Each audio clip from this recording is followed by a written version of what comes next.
Hey YouTubers, today I've got an MTD snowblower with an 8 horsepower Tecumseh engine. It's got the landmark brand name from a Canadian store called Home Hardware, but it's the same as a lot of MTD snowblowers out there. This blower here has been sitting for 3-4 years with the same gas in it. The gas does reek when you take the gas cap off, and it won't start at all, so I'm going to take the bottom part of the carburetor off and I'll show you how to do that. Now you can work on the carburetor with the blower up like this. You don't need to remove the carburetor completely. So the one thing I'm going to remove though is the wheel here. Just take this pin out, pull it out. So today I'll be working on the carburetor without taking it fully off the machine. All I'm taking off today is the carburetor ball and the carburetor ball nut with the adjustment screw here. So just grab a 7/16 wrench and remove the ball nut. Now there's a bit of gas that's going to pour out, so I'll have a rag under here. And it really stinks like cold gas. Have a look inside the carb ball. It's green and brown. I'll remove the float. You can push on the little pin here and grab it underneath, and now just remove the carburetor ball gasket here. It's made of rubber. Now since it's really old gas in there, the blower's upright and the gas is draining into a pan here. It's coming out the carburetor because I've got the bowl off, and I'm going to let that drain before I clean the carb out. So here's my old parts like I showed you previously. That's in pretty bad shape. You can probably clean this and reuse it. The float here, you could probably clean it as well and reuse it, but I'm not going to take a chance because it's not my snowblower.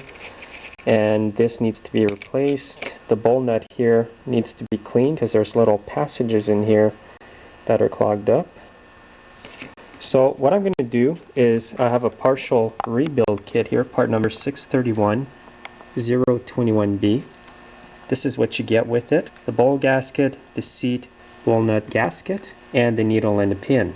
And I'm also going to replace the float just so that the old one doesn't go defective in a month or two. And I'm also going to replace the carburetor ball because it's really cheap. You don't need the gasket that's on the nut here. You can remove that. And remove the screw from the nut. All that's going to have to be cleaned really good. Take the O-ring out and the little washer. We're going to replace the O-ring as well. And now I'll spray this with carb cleaner and spray some inside. And you can let that sit there for a good hour. Now I'm going to wipe off all the carb cleaner on there, and I'm going to run it on my wire brush. Make sure you don't have carb cleaner dripping from this part, because when you clean it on the wire brush, if there's any little spark, it could ignite on fire. Also, make sure you've got safety glasses and hold your ball nut really tight so it doesn't fly away.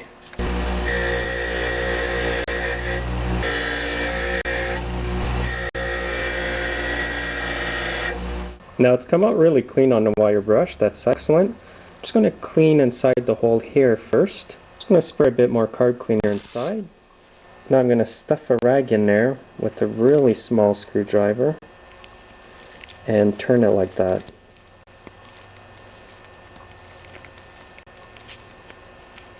Just to get any of the algae that may be in there. And you can see some of it came off there. So I'll give it one final rinse. Next you can run a big wire right through it. Through this hole here. Goes right across. Don't forget there's a tiny hole up here, and you can use your old needle and the pin that's on it to clean this little hole. And you want to see the little wire come inside there, then you know it's clean. Now for the adjustment screw here, you can see it's pretty rusted. I'm going to run it on the wire brush as well. Hold it really tight because it can go flying away from the force of the wire brush. So now what I'm going to do is reassemble the adjustment screw inside the ball nut. So put your spring first, then the little brass washer, and I've got a new O-ring that goes there. That little O-ring is Tecumseh part 630-740. And now I'm just going to screw it in. I'm just going to screw it into the end like that. And then count out a turn and a half. I set it at a turn and a half out because the snowblower will usually run at that setting, and then I can just tweak it later on.